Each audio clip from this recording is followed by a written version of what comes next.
ఒక అద్భుతమైన టెంపుల్‌కు మా చిన్న కొడుకు స్వామి నన్ను తీసుకెళ్తున్నాడు. రండి వెళ్దాము.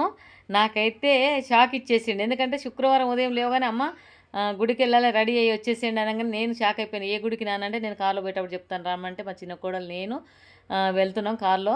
మా అబ్బాయి కారు తెచ్చాడు స్వామి. ఇద్దరు బాబులు స్వాములయ్యారు కాబట్టి ఇద్దరు ముందు కూర్చున్నారు. మా చిన్న కోడలు నేను, మా మనవడు మొత్తం సీట్ అంతా ఆక్రమించి వెనకాల కూర్చున్నాడు. కానీ ఇక్కడ నేను గుడికెళ్తేప్పుడు అడిగాను ఎక్కడికి స్వామి అని అడిగితే అప్పుడు చెప్పిండు. ఇక్కడ ఖైరతాబాద్‌లో శ్రీ సప్తగిరి అమ్మవారి టెంపుల్ ఉందమ్మ. 7 గుళ్ళుంటాయి. 7 మంది అమ్మవార్లు ఉంటారు. వాళ్ళకి శారీస్ కొనిచ్చాను నేను. అమ్మవాళ్ళకి చీరలు కట్టించేసి బియ్యం పోసిండ్రు. మనం దర్శనం చేసుకొని పూజ చేసుకుందాం రా అమ్మ అని చెప్పి తీసుకెళ్తాను. నాకు చాలా సంతోషం అనిపించింది. ఎందుకు సంతోషం అనిపించిందంటే ఇన్నేళ్ళుగా ఇక్కడ ఉంటున్నాను. నేను ఒక్కరోజు కూడా ఎప్పుడు వెళ్ళలేదు. వరంగల్‌కెళ్ళే దారి మాకు అదే. బస్ స్టాండ్‌కి వెళ్ళాలంటే ఒకప్పుడు నేను బస్‌కి వెళ్ళేదాన్ని కారు లేనప్పుడు. బస్సులో పోయినప్పుడు అదే దారి కాబట్టి నేను ఎప్పుడు వెళ్ళలేదండి. కానీ ఫస్ట్ ఎంట్రన్స్‌లో ఇట్లా కాలు పెట్టాను. నాకు ముందుగా తండ్రి శివయ్య, సుబ్రహ్మణ్య స్వామి, వినాయకుడు అస్సలు నాకు చూడగానే ఇంక నాకు చాలా ఇలా ప్రాణం లేచొచ్చింది. వెళ్ళిపోయి నేను వెంటనే చెంబు తీసుకొని నీళ్ళు తీసుకొని అభిషేకం చేసి ఆ తండ్రికి మొక్కుకున్నాను. ఆ తండ్రి దర్శనం చేసుకొని ఆ తర్వాత తల్లి దగ్గరికి వెళ్తున్నాం మేమందరం కలిసి. ఎందుకంటే పూజ చేయించుకోవాలి. మేము రాకముందుకి ఆల్రెడీ అన్ని సారీస్ కట్టించేసి బియ్యం పోపిచ్చి పొద్దున్నే అన్ని మాకు కొంచెం లేట్ అయింది. అన్నీ చేశారు. ఇక మేము వెళ్ళి అర్చన చేయించుకొని పూజ చేయించుకోవాలి. అంటే ఒక అద్భుతమైన టెంపుల్ మనం దర్శనం చేసుకోవాలన్నా కూడా ఒకరి వల్లనే అవుతుంది. మా పిల్లలు చిన్నప్పుడు నేను ఎన్నోసార్లు అట్లా వెళ్ళాను కానీ వచ్చాను కానీ ఏనాడు నేను అమ్మవారి టెంపుల్కి వెళ్ళలేదు. కానీ అద్భుతమైన టెంపుల్ అండి. ఖైరతాబాద్ వెళ్ళే రోడ్లో చాలా చాలా అద్భుతమైన టెంపుల్. మనము ఇప్పుడు పంజాబ్ గుట్ట నుండి వస్తుంటే మనకు రైట్ సైడ్ ఉంటుంది ఖైరతాబాద్ వెళ్తుంటే. మనం లక్కడికప్పుల నుండి వస్తుంటే లెఫ్ట్ సైడ్ ఉంటుంది. మనం ట్యాంక్ బండ్కి వెళ్ళాలంటే కాస్త ముందుకు వస్తే మనకు లెఫ్ట్ సైడ్ కనబడుతుంది అమ్మవారు. నేను పిల్లర్ నెంబర్తో సహా పెట్టాను. హైదరాబాద్ ఉన్న వాళ్ళకైతే చాలా మందికైతే తెలుసు.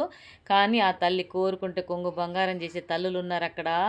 అసలు ప్రతి అమ్మవారి పేరుతో సహా తీసి వీడియో పెట్టాను. దర్శనం చేసుకోండి. ఇవన్నీ ఈరోజు మా అబ్బాయి తెచ్చి శారీస్ కట్టించి బియ్యం పోసి పూజ అయిపోయింది. మేమైతే ఇప్పుడు వచ్చేసి అమ్మవారి దగ్గర అర్చనలు చేయించుకొని కొబ్బరికాయలు కొట్టి పూజ చేయించుకుంటున్నాం. ఎందుకంటే మా అబ్బాయికి ప్రతి నెల ఒక అమ్మవారికి ఇలాగే చేస్తాడు. ఒక 4 టెంపుల్ చూసుకుంటాడు. మంచి శారీస్ కట్టించేసి బియ్యం పోపించి అమ్మవార్లను మంచిగా చక్కగా అలంకరిస్తాడు. చాలా చేపిస్తాడు. ఎందుకంటే అబ్బాయికి అలవాటు చిన్నప్పటి నుండి. నేను ఒక 5 ఇయర్స్ బాబు అప్పటి నుండి మా అబ్బాయికి గుడికి పోవడం నేర్పించాను. అప్పటి నుండి నేను పనికి వెళ్ళినా సరే మా అబ్బాయి మాత్రం గుడికి వెళ్ళి దండం పెట్టుకొని వెళ్ళిపోయేవాడు. అయ్యగారులు అదే అంటారు చిన్నప్పటి నుండి అలవాటని. ఈ అబ్బాయికి సేవా గుణం ఎక్కువ. కొంతమందికి ఇట్లా అన్నదానాలు చేయడము, గుళ్ళల్లో అన్నదానానికి డబ్బులు ఇవ్వడం, ఇలా టెంపుల్లలోకి వెళ్ళి అమ్మ వాళ్ళకి శారీస్ కట్టించి బియ్యం పోయడం. ఈయన చిన్న అబ్బాయి అండి. వాళ్ళ భార్య మా కోడలు అమ్మాయి అటు పక్కకు ఉంది మా పెద్ద కొడుకు. మా పెద్ద కోడలు మా మనవరాలు అటు తిరుగుతున్నారు. గుళ్ళు దండం పెట్టుకుంటున్నారు. మా మనవడు చిన్నబ్బాయి, భార్య, వాళ్ళ కొడుకు, పెద్దబ్బాయి భార్య, కూతురు. మేమంతా చిన్న ఫ్యామిలీ, మధ్యతరగతి ఫ్యామిలీ. మాకున్నంతలో మేము సంతోషంగా బతుకుతూ ఒకరికి సాయం చేసుకుంటూ ఉన్నాం కాబట్టి ఆ శివయ్య, ఆ తల్లి ఆది పరాశక్తి మాకు తోడుగా ఉంది. ఇంకా ఆ తల్లి ఏం చేయించినా మేము చేస్తాం. ఆ తండ్రి ఏం చేయించినా చేస్తాం. కోట్లు సంపాదించినా కొంచపోయేది ఏం లేదని ఆ తండ్రి మాకు నేర్పించిన ఒకే ఒక పాఠం. ఎంత సంపాదించినా ఇక్కడ వదిలేసిపోవాలి. నీకంటూ నీ కడుపు నిండింది చూసుకో. నీ ఎదుటి వాళ్ళ కడుపు నిండేది చూసుకో. ఎంతకంటే మన కుంచెడు వండుకున్నా మన కడుపులో అయితే పట్టదు. బుక్కెడు అన్నం పెట్టే గుణం తెచ్చుకోమని ఆ తండ్రి మాకు చిన్నప్పటి నుండి నేర్పించాడు. నేను నా పిల్లలకు అదే నేర్పించాను. మా పిల్లలు అదే ఫాలో అవుతున్నారు. అందరికీ పెట్టే గుణమే కానీ ఎవరిని ఒక మాట అన్నారు కొంచెం. ఎందుకంటే మా అబ్బాయి సంగతి మీకు చెప్పాను ఛాన్సాలు. ఇంటీరియర్ డిజైన్లు చేస్తాడని. అబ్బాయి నెంబర్ కూడా పెట్టానండి. మా అబ్బాయిది చాలా. ఎందుకంటే కోకపేటలో చేస్తాడు బాబు.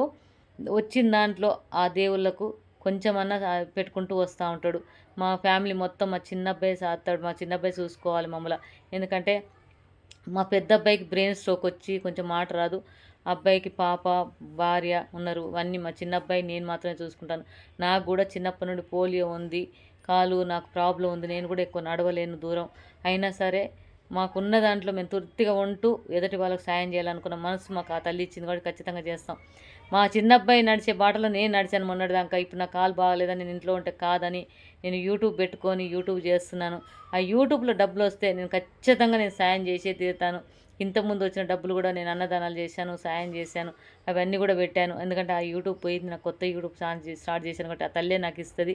మళ్ళీ నాకు సాయం చేసేలా చేస్తుంది. ఎందుకంటే ప్రతిదీ మా అబ్బాయిని అడగలేము మేము. ఎందుకంటే మధ్యతరగతి వాళ్ళం. మా అబ్బాయి ఇలా సేవ చేసుకుంటూ వస్తూనే ఉంటాడు. ఎన్ని చెప్పినా ఒకటే అంటాడు. నేను అంటాను ఒక్కొక్కసారి తల్లిగా, ఎందుకు నాన్న ఇంతింత చేస్తావంటే, అమ్మ మనకిచ్చే దాంట్లో ఒక పావుల మంది తీసుకున్న చారా నాటాన బయట దేవుళ్ళకు లేని వాళ్ళకి సాయం చేస్తే ఆ భగవంతుడు మనకు సాయం చేస్తాడమ్మా. మనం తినే దాంట్లో ఒక బుక్కడు అన్నం ఎదుటి వాళ్ళకి పెడితే ఆ దేవుడు ఎప్పుడు తోడుగా ఉంటాడు అనే మనస్తత్వం మా చిన్న అబ్బాయిది. చాలా అందుకే ఆ దేవుడు ఎప్పుడు తోడుగా ఉంటాడు. ఆ తల్లి ఆ దుర్గమాత ఎప్పుడు తనను తోడుగా ఉండి కాపాడుతూ రక్షణగా ఉంటది అండలాగా. అందుకే నేను చెప్తున్నాను చూడండి మా చిన్న అబ్బాయి ఆయన, మా కోడలు, మా పెద్ద కొడుకు. పెద్ద అబ్బాయికే బ్రెయిన్ స్ట్రోక్ వచ్చేసి కొంచెం మాట కూడా రాదండి. అందుకని మేము ఏ పనికి కూడా పంపము. మా ఇంట్లోనే ఉంటాడు. కాకపోతే ఆ అబ్బాయి చాలా భక్తి బాగా ఎక్కువ. పొద్దున్న లేస్తే గుడికెళ్ళేసి మా ఇంటి దగ్గర గుళ్ళో దేవుళ్ళకు పూలు మార్చడం, దేవుళ్ళకు అన్ని సేవ చేస్తూ ఉంటాడు. అన్నదానం కాడికి వెళ్ళి సేవ చేస్తూ ఉంటాడు. మాట రాదన్నట్టుగానే అన్ని పనులు చేస్తాడండి. చాలా అద్భుతంగా దేవుళ్ళు అంకితం అయిపోయాడు ఆయన. దేవుళ్ళకి అంకితం అయిపోయాడు. శివయ్య భక్తుడు. పొద్దున్న లేతే ఓం నమ శివయ్య తప్ప ఇంకో పాట పాడాయన. ఒక్క పూట భోంచేస్తూ ఒక్క కిందనే పడుకుంటాడు నేల మీద. అంత భక్తిగా ఉంటామండి మా ఇంట్లో. కానీ నేను ఒకటే కోరుకుంటున్నా, దయచేసి నన్ను కూడా ఆదరిస్తే నేను ఏమైనా డబ్బులు వస్తే సాయం చేయాలని కోరిక నాకు ఉంది. కానీ మా అబ్బాయి అంటాడు, నేను చేస్తున్నా కదా అమ్మ స్వామి నీకెందుకు ఈ బాధ అంటాడు. కానీ నాన్న నేను కూడా చేయాలి కదా, నేను చేస్తే బాగుంటుంది కదా అని నేను అనుకుంటాను. సరే ఇదంతా ఉన్నదే మామూలే. మీరందరు నన్ను ఖచ్చితంగా ఆదరిస్తారని ఆశ నాకుంది. ఇది మాత్రం మేడిపండు చెట్టు అండి. ఆ గుళ్ళో ఎన్ని వందల సంవత్సరాల్లోనట, ఎన్ని సంవత్సరాలు బట్టి ఉంటుందట ఆడ. ఏదన్నా చెట్టు కింద నిలబడి కోరుకుంటే కోరిక నెరవేరుతుందంట. అందుకే ఆడ ముడుపులు కడతారు. అమ్మవార్లను దర్శనం చేసుకోండి. ఆ తల్లి దీవెనలు అందరికీ ఉండాలి. నాకు మాత్రం ఆ తల్లికి చీరలు ఏడు పెడితే నాకు చీర మాత్రం ఇచ్చేసింది అయ్యగారి చేత. నాకు చాలా సంతోషం అనిపించింది. ఇన్ని సంవత్సరాలుగా నేను ఆ తల్లి దగ్గర పోకుండా నాకు ఆ తల్లి చీర ఇచ్చిందంటే చాలా హ్యాపీగా ఫీల్ అయ్యాను. మంచి చేసే వాళ్ళకి ఎప్పుడు భగవంతుడు అమ్మవారు తోడుగా ఉంటుంది. ఇది నమ్మండి. ఇదంతా వీడియో చూశాక మీకు నచ్చితే అమ్మవాళ్ళు తల్లులు మంచిగా చూడండి. ఆ తల్లులను చూసి వేడుకోండి. మీకు నచ్చితేనే అమ్మవాళ్ళని వేడుకొని మనస్ఫూర్తిగా కోరుకుంటే కోరికలు నెరవేరుస్తారు. ఒక్కసారి మీ మనసుకు నచ్చి జై మాతలు అని ఒక్కసారి కామెంట్ చేయండి, లైక్ చేయండి, షేర్ చేయండి భక్తులారా. అందరికీ మంచి జరగాలని కోరుకుంటాను నేను. ఇంకా ముందు కూడా ఇలాంటి వీడియోలు నేను వెళ్ళి తీసి మీ అందరికీ చూపిస్తూ దర్శనాలు చేపిస్తాను. తల్లి ఎక్కడున్నా అందరు గుడికి వెళ్ళలేరు కదా, దూరాలు వెళ్ళి దర్శనాలు చేసుకోలేరు. దగ్గరికి వచ్చిన ఆ వీడియో చూసినా చాలు, ఆ తల్లి ఎక్కడున్నా మన దగ్గరకు వచ్చి దర్శనం ఇచ్చిందంటే అమ్మవారు మన దగ్గరకు వచ్చినట్టుగా మనకు మన మీద దయ ఉన్నట్టే కదా. ఇది ఆలోచించండి. ఎప్పుడైతే ఈ వీడియో మీ దగ్గర చేరుతుందో అమ్మవారు మీ దగ్గరకు వచ్చినట్టే. నేనున్నాను మీ దగ్గరగా, మీకు దగ్గరగా నేనున్నాను, ఏ కష్టం రాకుండా అని చెప్పడానికి ఆ తల్లి మీ దగ్గరకు వస్తుంది. ఖచ్చితంగా మంచి జరుగుతుంది చూసిన వారికి. ఒక్కసారి మనస్ఫూర్తిగా వేడుకొని జై మాత అని కామెంట్ చేయండి, లైక్ చేయండి, షేర్ చేయండి భక్తులారా. అద్భుతాలు జరుగుతాయి. మేమైతే పూజ అయిపోయింది, బయటకు వచ్చాం.